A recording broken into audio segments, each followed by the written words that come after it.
And I think we are online. Hi, everyone. For those of you that later on will see this event later on demand, welcome. My name is Emilio Garcia from Boundify, and today we are going to explore the basics of Google Analytics through, account structure and some great tips that I think I'm going to share with you. Let me start by saying, I hope everyone, anyone that joined live today and anyone that see this after, that you are staying safe and healthy on these times with the events that are going on in the country and in the world. So stay healthy, and hopefully you and your family are doing very well. So let's start right away. Let me share my screen. And as you start joining in, please share with me if where are you? I will start this little poll here. Where are you joining from today? Are you? Oh, can hear. Thank you for telling me that. Anybody else can hear me? And you can hear me. Let me see who else is in the room. Taylor, Tim, hi Tim. Can you hear me well? Can you hear me?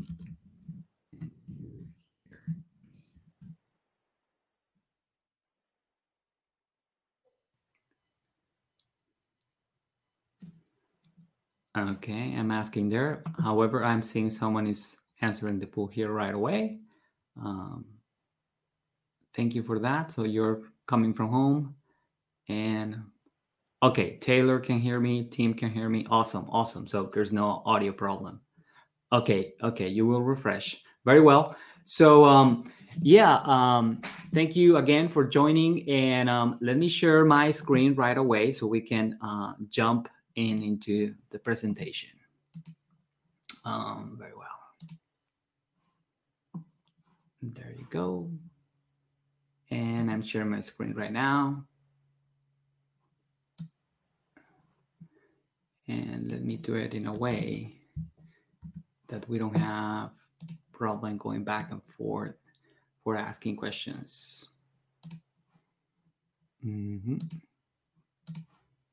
There you go. Now I'm sharing in the proper way. I will put this window in another area. There you go. And I have my presentation right here. So please, if you can confirm that you can see the presentation, that will be helpful. Okay, very well. Everybody's seeing the presentation. Awesome. So again, my name is Emilio Garcia, and today we are going to explore the basic of Google Analytics. If you want to join me on social media or exchange on social media, here is my link. I'm more active on LinkedIn above any other social media platform, so I will be happy to connect there and start working or start talking to you all over that medium. Before we start, some basics. As you can see, you will have my screen here. Hopefully you can hear me well. I would love to hear from you about your roles. If I'm going to close this pool here and I'm going to make another one, right? What role better describes you, right? Are you more on marketing? Are you more into business? Are you a business owner? If you can share with me a little bit about what is your general experience with Google Analytics, if you have used it in the past or you have basic knowledge about it, that would be very helpful. If there's any in particular you want to accomplish today, just please let me know.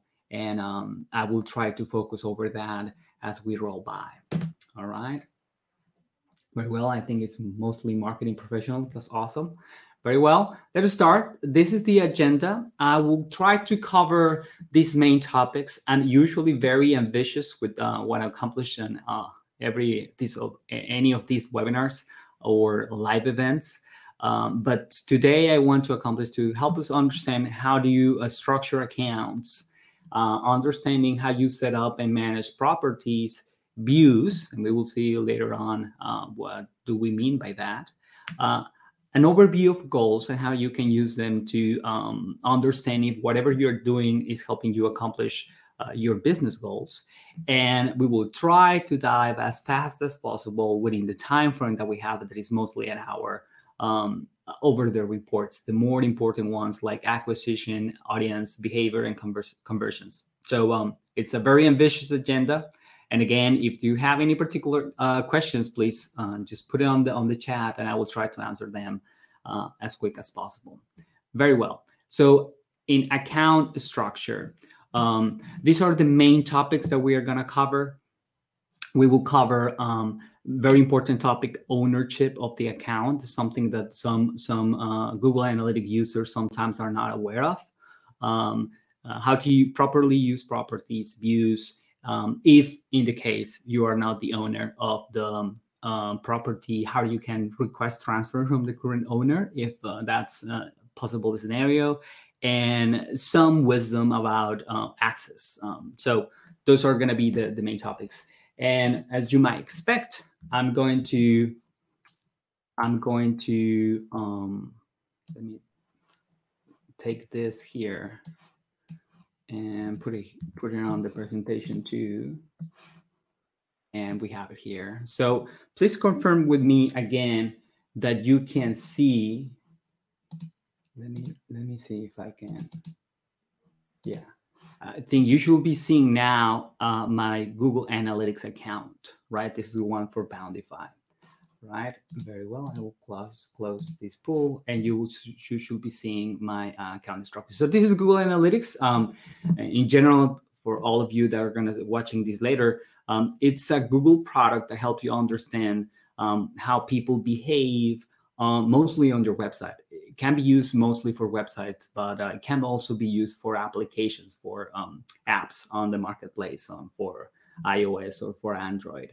So this is the general view. In this case, I'm at my account, and usually you will have a user that is tied to Google properties in general, and that user will have access to your Google Analytics account.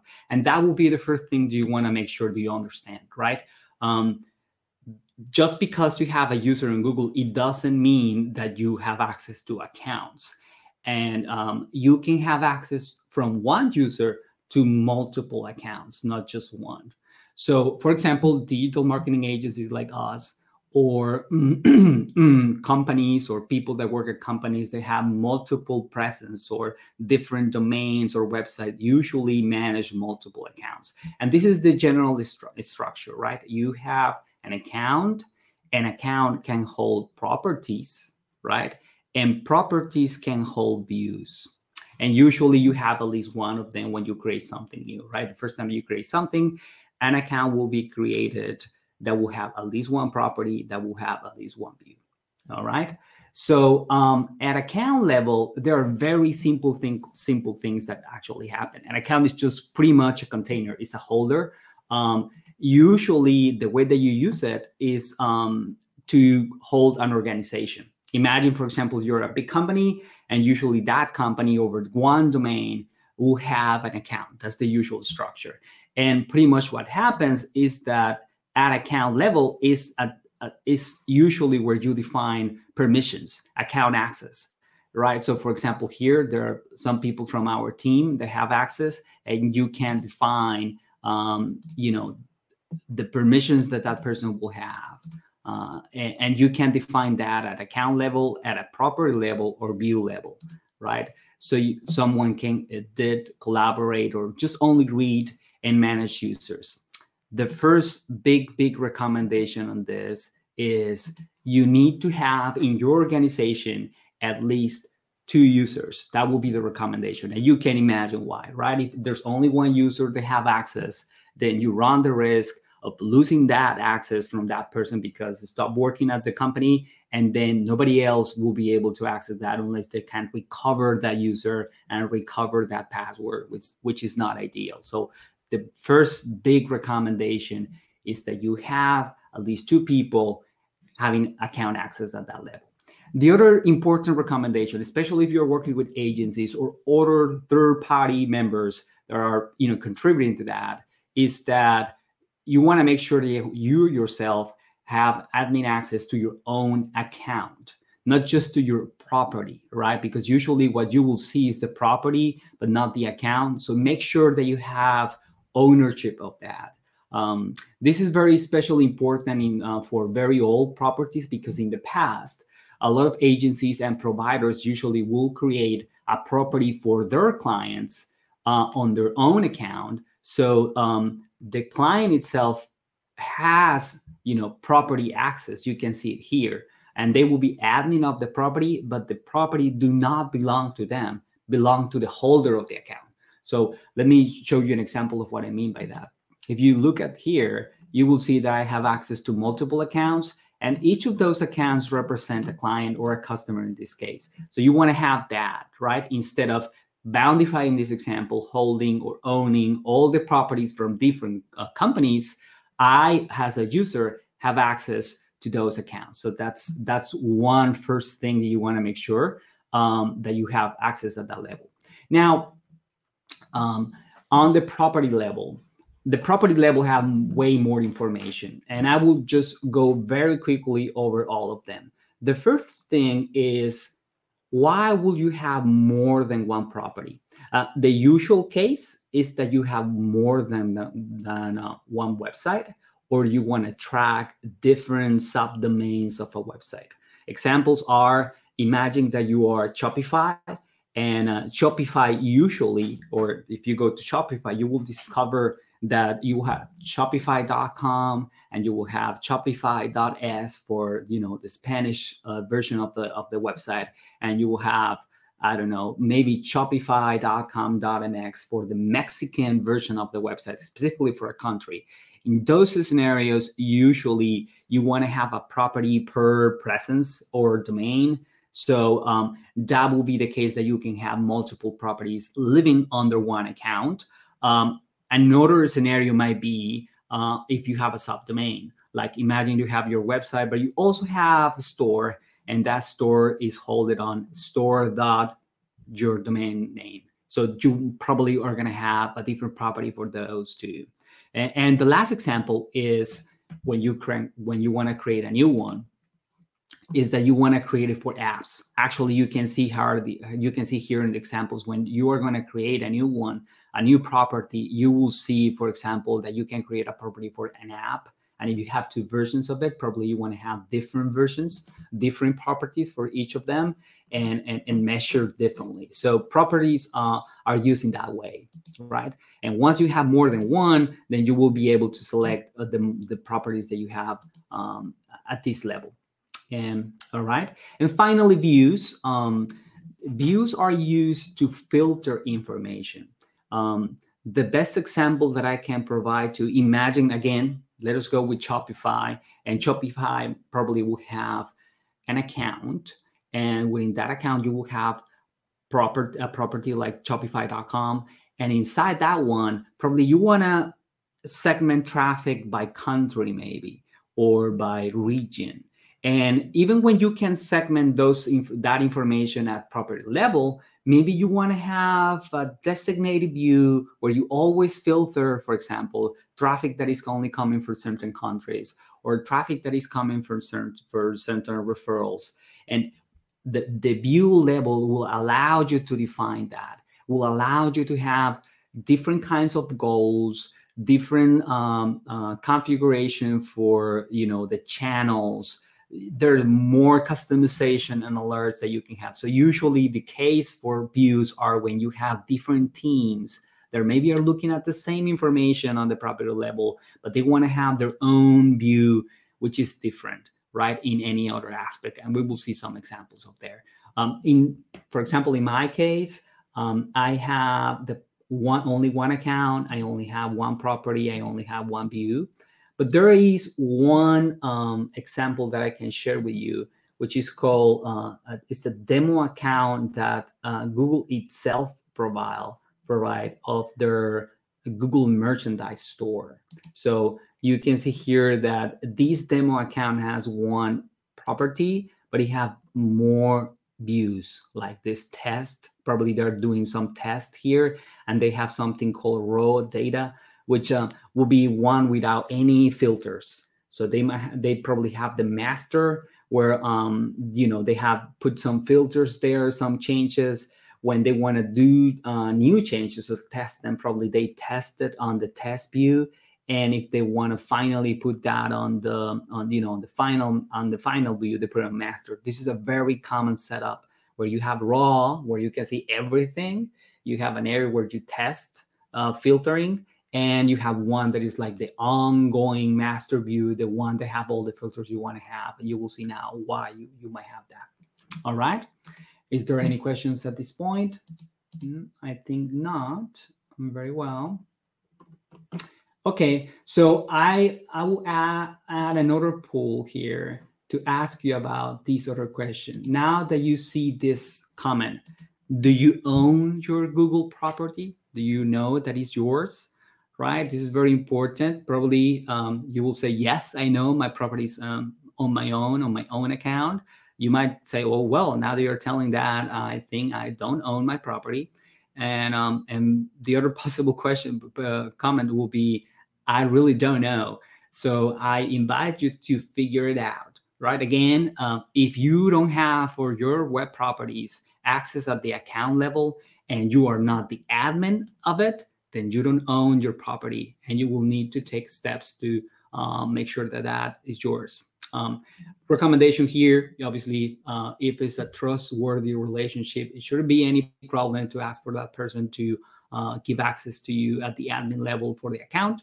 You just figure it out, and that person can have admin level. There's no problem there. Just want to make sure that the company has ownership over that. That data is yours and should be on your umbrella. If for whatever reason the property is in an account that is not yours, then you can transfer them, right? There's it is possible for a property to be transferred to a different account. So I wanted to make you aware of that. I will share a link with the procedure at the end of this presentation, but I just wanted to let you know that if for whatever reason the property is not on your ownership, you can request that property to be transferred to a different account, one that you own, and no data will be lost, and you can go on without any trouble, right? Very well. So we have covered most of the topics here. Let us jump into property setup. Let us now dive into the property itself. And here are some of the topics that we will cover very quickly that you can explore later on during your own time. We will talk about how do you usually set up the property. How do you confirm that it's working properly through something called the tag assistant, and some quick tips on referral list, linking it to other products, and defining audiences that will help you understand and target other people in other platforms. So let us dive in right away. So let me go to my own property here. And this is pretty straightforward. Usually general recommendations, you want to have a meaningful name here and your website name, right? And some category that you have for your own business. And here, this is very common. Again, at property level, you can have a different set of permissions for your users. They don't have to be the same that your account. And probably this is the first thing that you want to make sure that you have. Installing properly this code or script that goes into your website. This code has to be on every single page of your website to work properly. This is very important. And you have multiple alternatives to install it. If you have a WordPress website, usually there's a plugin or many plugins available where you can just include the ID on one of those plugins, and the plugin will make sure that all pages are being tracked through Google Analytics. You can also insert that directly on the header or the head, of your code. If you have that knowledge, you can just enter there and go to the head section and for the whole website, and that will replicate on all pages. And another popular way of implementing the website tracking for Google Analytics is to have Google Tag Manager, right? Tim is making a comment here. For larger organizations, you will want to view filtering out company IP. Yes, that's correct, Tim. Usually for larger organizations, especially the ones that have a dedicated IP, then you can set up and filter those IPs that are going to be permanent and help you to, do not contaminate the data with visits that are really their own employees going to the website. That will increase the volume, falsely, or it will not reflect reality. So that's a good comment. Now, again, you can implement this. Google Tag Manager, it's a very handy tool. I will share with you an example of how it looks like here. It's another Google product. It's free. And let me go to Boundify here. So we have it here. And it's a container of tags. So you can use it to implement different tags like Google, Facebook, any other tool that you have. So one way of implementing the Google Analytics tag is to use Tag Manager first, and then you just put it here. And that will be a way that you can implement it too. At the end of the day, what matters is that you can confirm that the tag is fired properly. And there's a little tool that I highly recommend. It's called Google Tag Assistant, right? And this tool, what it does is that you can see here is a little Chrome extension, and it will let you know if a particular tag that you have installed is firing, right? So you can see here, we have a Google Analytics, which is the same number that we have here. And if you go to different parts of your website, it should do the same, right? It will let you know if the tag is installed properly, and even it will let you know if for whatever reason, this is very common, you are firing the tag twice or more times, or if you have multiple Google Analytics, and if you're not intending that, you want to correct it, right? So visit your website, download the Google Tag Assistant, and make sure that first, every single page is triggering the Google Analytics tag. That will be the first priority. And second, that you don't have multiple ones if you're not intended to, right? Sometimes there are reasons for having more than one Google Analytics property. For example, the hosting is tracking for all clients, and they will have their own Google Analytics property.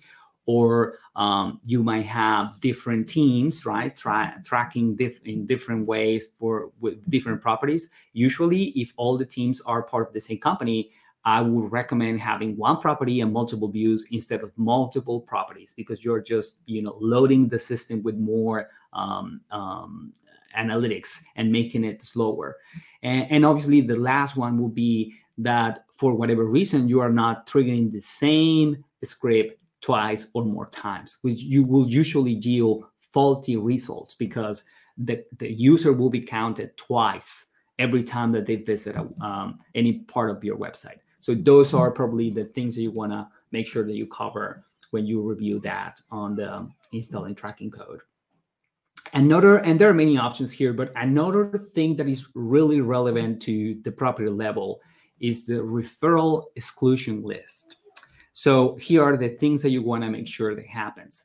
This section will help you tell analytics that the domains that are listed here are considered part of the property, are considered part of the website. One obvious one domain that should be here always is your own domain. There's no reason for your own domain not to be here. Sometimes what happens is that you have a property, then you change your domain and you forget or do not know that you need to update it, and you will have a different name here, and you want to make sure that that is changed. And the other reason you might add more domains here is because you have some third-party processors or websites that have pages of you that you want to exclude. For example, I have here as an example HubSpot, but you might have, for example, pages from PayPal or pages from Shopify store, for example, where you want to add those and consider them direct traffic. And this is what it does, is if you don't exclude them, people visiting these other parts of their own property will come on the report as referral instead of being, direct traffic, which usually they are. So you want to take a look at this exclusion list and exclude at least your own domain. All right. The next section that is really, really important is if you are linking to other products. And here it will depend on your business setup. But usually if you are doing paid advertising through Google, which is Google Ads, you want to link to one of their ad accounts. And we will see why. Usually it's because you will be able to bring data from Google Ads into Google Analytics, and vice versa. You will be able to take data from Google Analytics into Google Ads. So the recommendation is that the account that you're using for advertising, you link it to your Google Analytics. Also, another good recommendation, and Tim here, good friend that focus on SEO can agree on, is you need to, or is advisable to link your Search Console information to Google Analytics. Pretty much the same reason you will be able to bring the data from your Search Console into Google Analytics and have a deeper understanding of your organic traffic. So you want to adjust that right here. You can see that I have linked Google Ads, I have linked Search Console, and if you have other Google products, you can link them too. Right? It's quite easy. Usually you have access to that other property. You linked it, and you go on. Right? And there's a bunch of them. I don't use them all. Right? I only use these 3, but you should explore and just at least make sure that you're linking them properly on the proper level. Finally, the other area of is where it's important to review is that you have defined audiences, right? So why would you need audiences? Usually, especially if you're doing advertising, will be for remarketing purposes. For example, I have a few examples here. You can see that I have defined internally all people that have visited the website in the last 90 days. All people that have visited the website on the last, and this is the largest that you can track, 540 days since I, been tracking information. And there's something called the Smart List, which is it's a Google defined kind of audience, which is people that engage the most on the website. And so usually when you create the property, you will have at least one, and you can create your own audiences for advertising or analysis purposes. And you have the wealth of all the information that is available about the users that we will see later on available to create those audiences here. So I highly recommend that you have at least one for remarketing purposes. And if you don't have one, just set it up, use the regular one that's all users, and use, usually between 30 and 90 days is very helpful, and do it right away. All right. Very well. I'm going to stop here and, make a little poll question here. This one is, have you used your, any audience for remarketing so far on your analytics? Let me close the other one. I will be very interested on understanding that. Very well.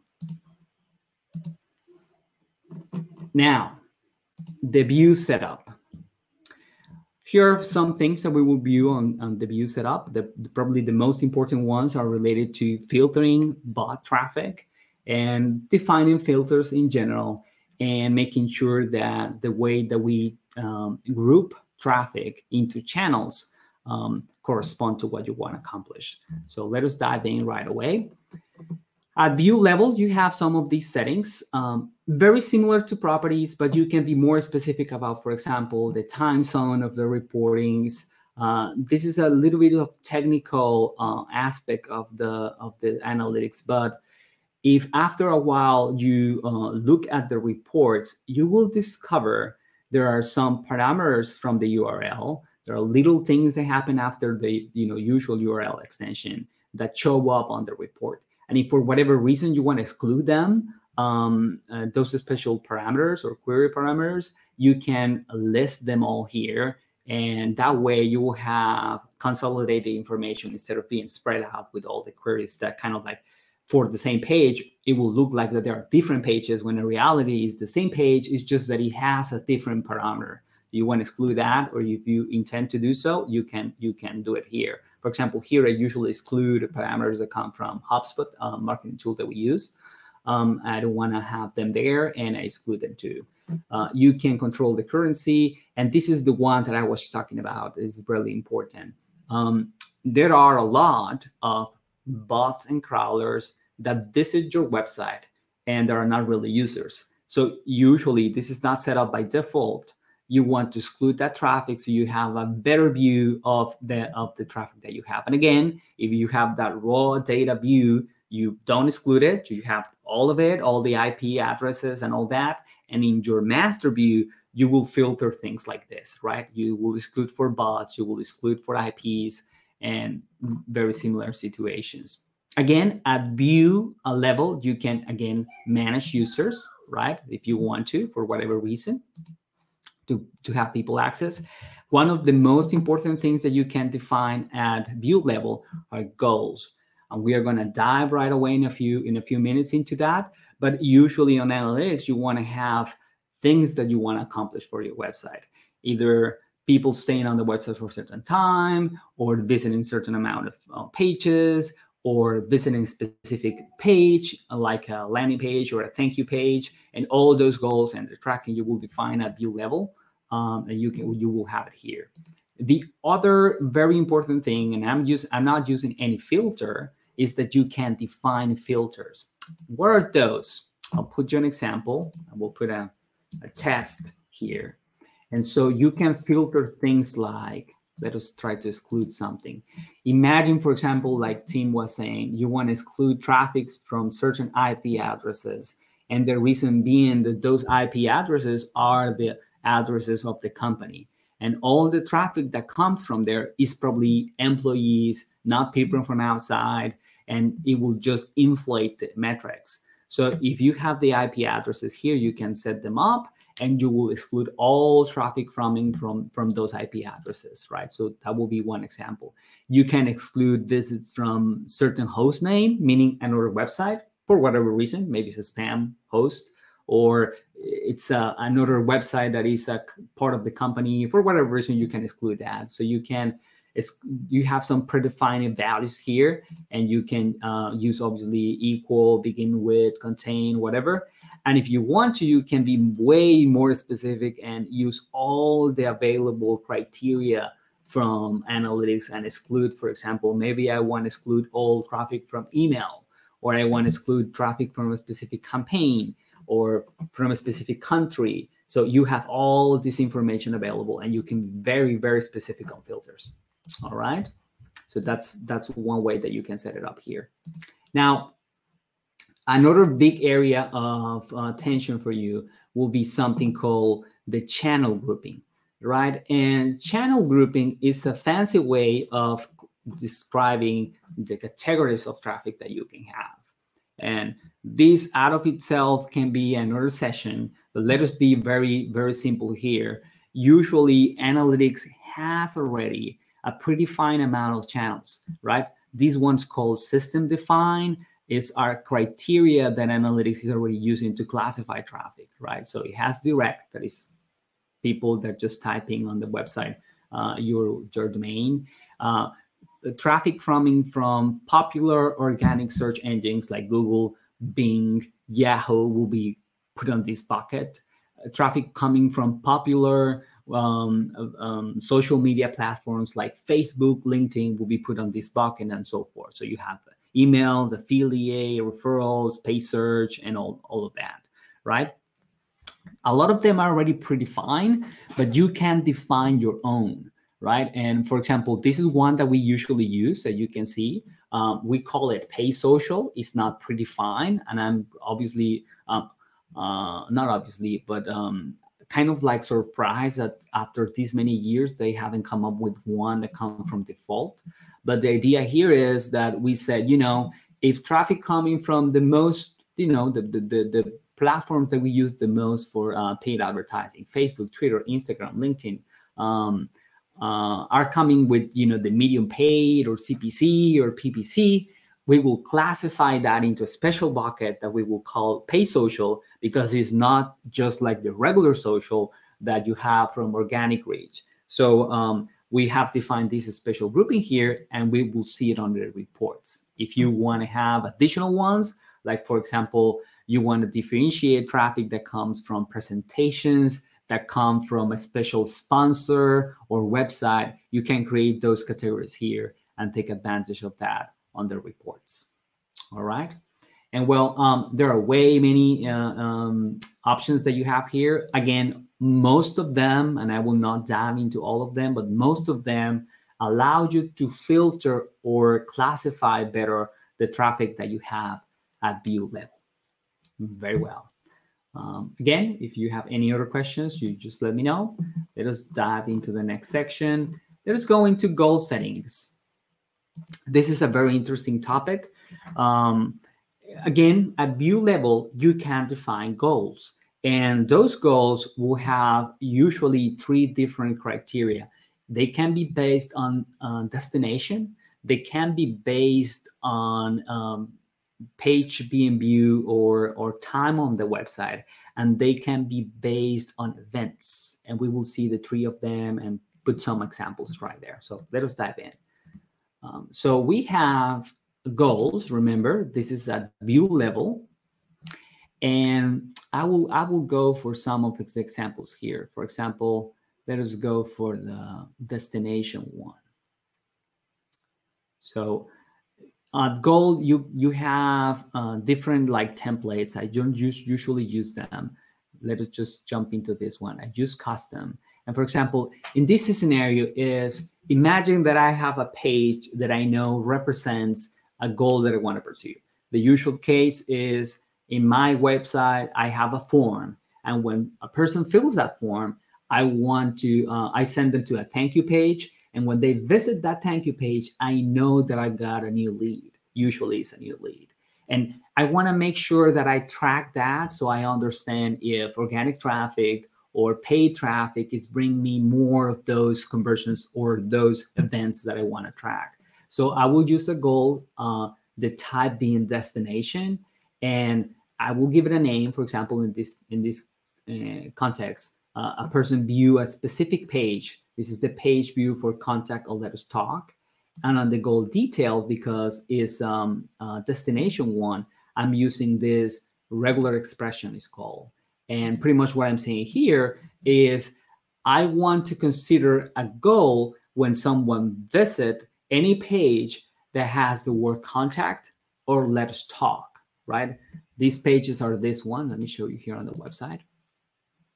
So if someone visits this page, that goal will trigger, right? And I can verify the goal, see in the last 7 days how many people have visited the website, from what percentage of all visitors have accomplished the goal, and I can see it is a 4%. So in this case, I know the goal is working. That will be the example. So this is destination. You can use it for pages like this one that are before thank you pages and all that, but you can use it for other kinds of pages too. Like, let me show you this one that I call, where is it?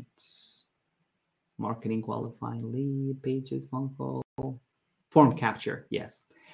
This one that is form capture, again, is a regular expression. And well, in the past, I used to have the website in Spanish, so I was looking for either gracias or thank you. And if any page have that, it means that a person has filled a form. It's the only way to get to those kind of pages. And again, the type is destination. So every time you want to track someone visiting a specific page, you set up a goal on destination, You define if the page should contain that, or it has to be exactly that URL. Then you put just exactly the URL, and you can even define a value of that conversion if you want to track that, how much is worth being completed, and that will set up. All right, very well. So that will be destination, but it's not the only one available. You can also have goals based on duration. So I have an example here. This goal type is usually for, I call it micro conversion, because someone filling a form is a very specific event. You know that was intentional, especially because your form probably have some questions there, personal information data. So it's very intentional. It's a major conversion. But someone spending time on your website is more about engagement. And it's not necessarily a big commitment sometimes. So I call them micro conversions. And you can define that as a goal too. For example, it's called duration. That's the type. And then you have the parameters for the detailed changes, right? In this case, I'm saying, I want to track someone that spent 4 or more minutes on my website as a conversion, right? I have a higher threshold here, and you will see that if I verify the ratio here, I should even put a little bit higher. Let's put 5. A little bit more, 6,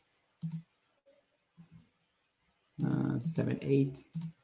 Yeah, there you go, right? So you can see if you start increasing the number, less and less people will match the criteria, and that conversion rate will lower.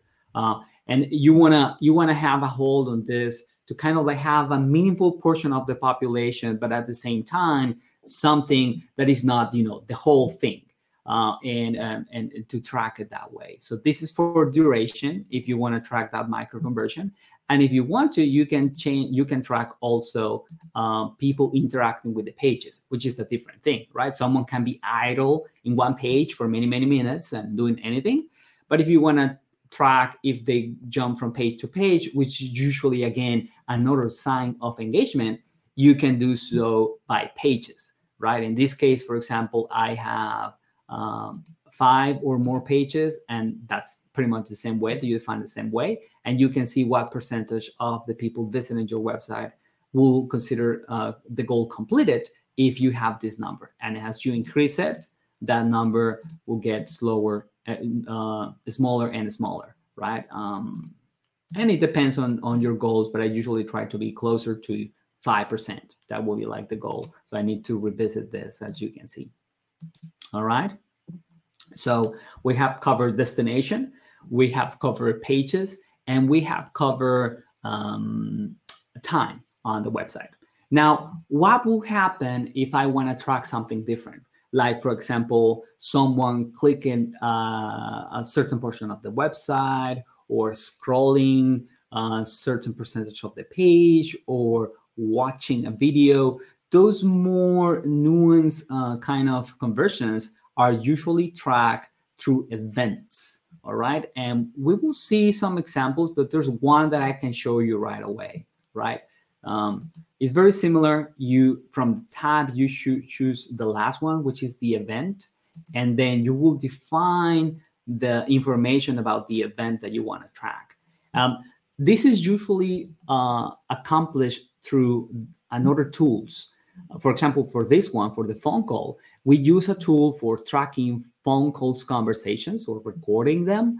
And that tool, Corel, sends us events to Google Analytics than when we categorize, right? So when the tracking tools send the event of the category call, and it's the first time that someone is calling, and if the call conversation lasts for more than 60 seconds, then I will consider that my goal, right? And different tools like live chat tools or video players will send those events to Google Analytics when you integrate them, and you can define the kinds of events that you want to track as goals. And after that, it will be pretty much the same, right? I will show you later on at what portion of the reporting you go and look at those events. so you can have an idea of the potential goals that you can create. All right, very well. And so you have it here. We have covered, again, kind of making a summary. You can set up goals. Those goals will help you understand if people is accomplishing the goals that you have that usually match to your business, and you can track pages, you can track time on the website, you can track pages being visited, or if you have other tools, you can inject events into analytics and filter those and create special goals based on those events. Very well. Now, with the last 15 minutes, and again, as I told you, I'm usually very ambitious with these webinars, we will try to dive into a few of the most important reports that you have available here. And there are 3 of them that I really want to go very quickly. It's going to be acquisition, it's going to be behavior, it's going to be conversions. Probably on this webinar, you will not have a deep understanding of all of them, but at least you will be able to understand the basics, and you will be able to spend time with them later on. And of course, if you want to have later on a conversation about that, feel free to reach out, and I will try to help for sure. So hopefully you have some questions there. Let us go into that. So if you click on home, you will be presented with this area on the left, and these are your reports. And I will try to cover, audience acquisition, behavior, and conversions. But very quickly, real time is just how it sounds. Real time will show you all the information that the auto reports contain, but it will do so for current active users. And I think the time frame is roughly, 30 minutes, right? So it's whatever happened, whatever is happening right now, and what has happened in the last 30 minutes. If you go right now and visit Boundify website, you will show up here in the graph, right? Right away. So you can see there's at least 1 user going on right now, and you can see locations, and you can filter by traffic source. And if there's any event going on at the moment, that will be reflected here. All right, very well. So you can dive in, especially if you have a lot of information. This will be very, very helpful. Let me put an example on the Google account. Probably it's going to have a lot of people. Yes, you can see here. This is the account from Google, from their merchandise store, and you can see, how many people is right now. There are 182 and changing. You can see how the locations changed too. And let us see, there's a lot of people from India, from what I can see. Some people from the United States. That's very interesting. And you can see the sources here, some organic traffic referrals. And let's see if they're tracking any events. They have the enhanced e-commerce one. So there's just one. And you can see here what pages people is looking at this very, very moment, right? So very helpful information here in real time, especially if you have a big crowd. Now, audience is where you will go into to understand the demographics of the people visiting your website. And you have this overview, which will take, a selection of the most important metrics like language. This is based on the browser setting, right? So don't be deceived. You will see a lot of information from EN US just because that's the default language and set up for a lot of computers. But you can also look at, information from countries, right? And one of the beauty of the analytics is that whatever catches your eye, you can always just click on one of the pieces of information, and you can dive down into, the next level of that. For example, if you're interested on location in the US, it will sum in into states. You click on a state, it will sum in either on cities or DMI regions, and you can go, as deep as you want. And you will usually have this structure all the time, right?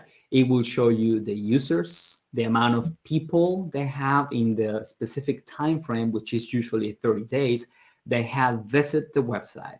How many of them are new users, and how many sessions that you have.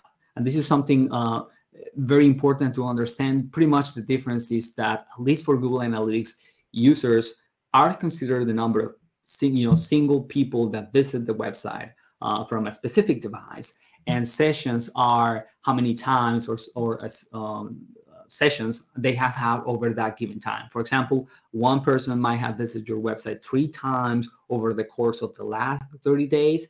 So it will be counted as one user, and it will be counted as 3 sessions. So usually sessions should be at least equally to the number of users most of the time, and usually are higher. And then you have this area of behavior, which kind of like reflects what a summary of what people is doing on, how many, what percentage of they just visit the website one time and then bounce back. That's called the bounce rate.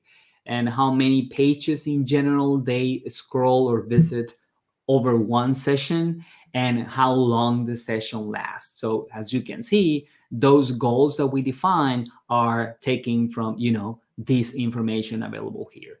And lastly, if you are tracking conversions, just like, the ones that we have here, and you have all those goals, you will see information about those goals being completed. How many people complete the goal from all the users that you have. You can see the relationship here, right? Out of 883 users, 285 completed the goal. And it will give you a ratio, right? The percentage of people that completed the goal. And if you define a value for that goal, then it will translate that into money, right? For whatever currency you have set up here.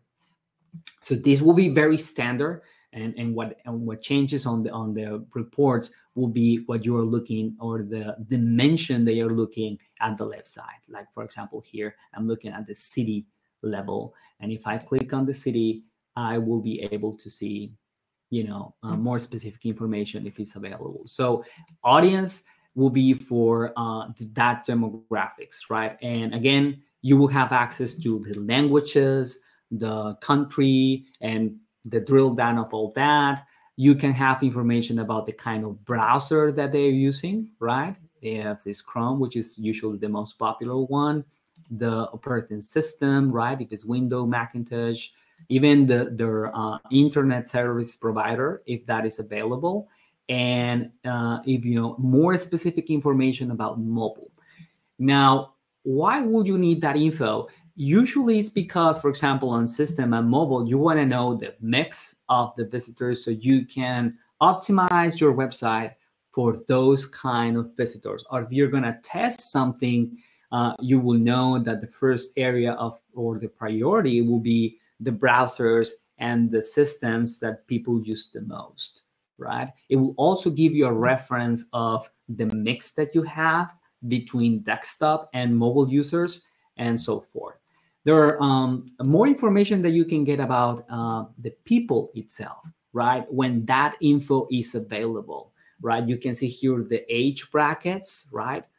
18 to 24, 25, 34, and you can see a breakdown by gender, and you can segment this information by any other dimension, right? You can add another one to drill down. How this information can help you make better decisions? Well, if you start looking at the brackets that you have, and you look at the conversion ratios, whatever are those that you define, you will see where are you most successful. And if you are doing any other efforts to bring traffic, organic, paid, social, maybe that will help you to narrow down your demographic and bring more of the kind of people that accomplish the goals that you have on the website. Or also, if there's a demographic you're lagging and you want to do better, it will help you know where is your opportunity. So you can explore this information by age. You can explore this information by gender. There are also pretty fine categories for interest. And this is a wealth of information. It will show you something called affinity groups and in-market segments that allows you to look at what people is interested on your brackets. So tons of information. Probably we will not have, unfortunately, the time to dive into all of them. But what matters is that the audience section of the report allows you to slice and dice that information for your users when Google have information. You have behavior, technology, mobile, all of that. Very well. Now, acquisition. The general view of acquisition is that in audience, you are interested on slicing the traffic by the kind of people that visit the website.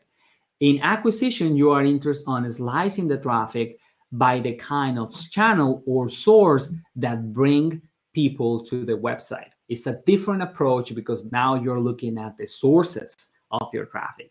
And for this example here on the demo account from Google, you can see, for example, that the channel that brings the most traffic is organic search. Again, this is search engines. And actually, if you click on it, you will be able to see which search engines are bringing the traffic. Let us look at this. Usually it's Google, the biggest one. There you go. But they have, hopefully I'm pronouncing this well, Baidu here, or Baidu, which is the Chinese search engine. I know it's very popular in China. You have Bing, Yahoo, right? And so others that are classified here. You can drill down and understand that. And this is where those default channel settings come in, as you can see, right? These are predefined by Google. And if you want to create more or different classifications, you can change that and it will change what the report shows you here. And it's the same idea. You want to make sure that you understand not just the traffic that is being brought by all those sources, but also you want to understand how they behave on the website, right? Their bounce rate, how many pages on average they look at, how long they stay on the website.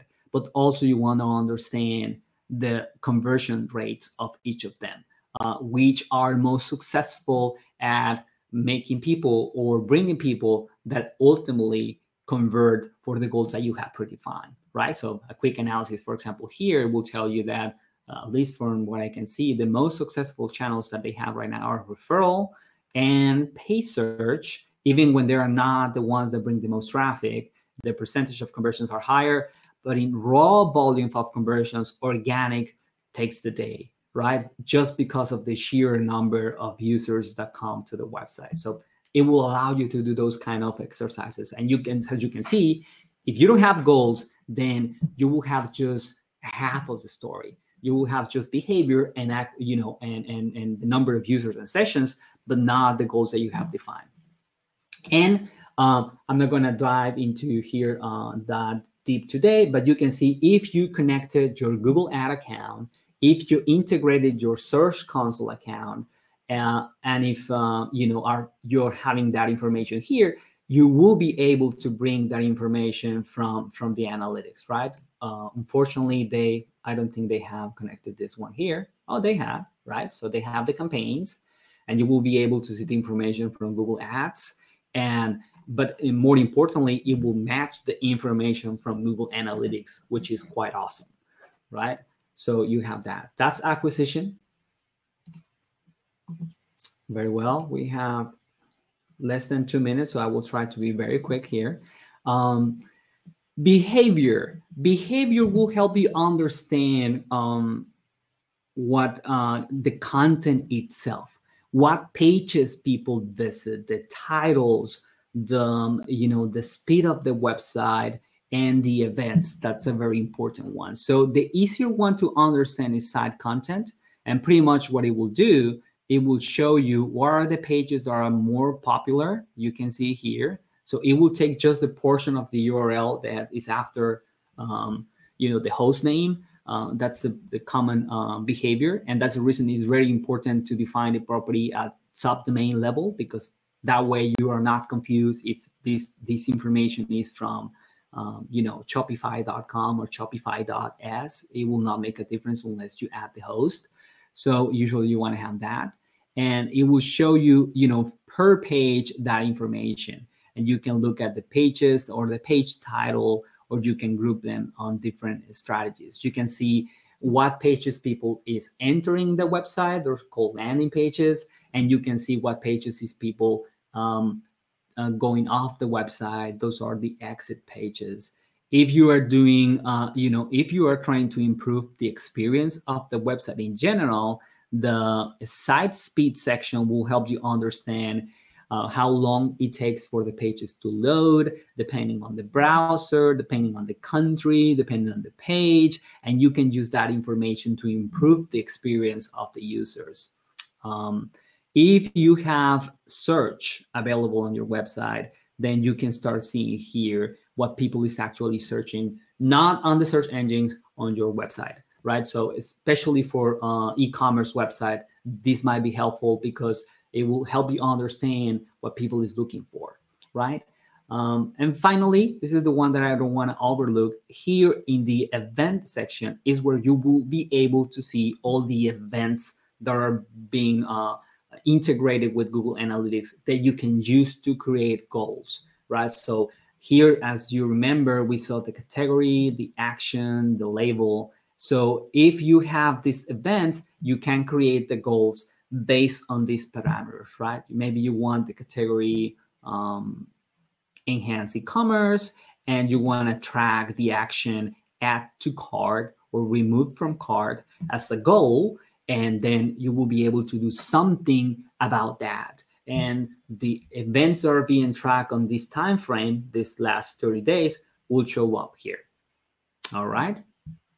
And I'm extending a little bit here. I'm sorry for those of you that, if you have to go, I will understand. But I will finish with conversions.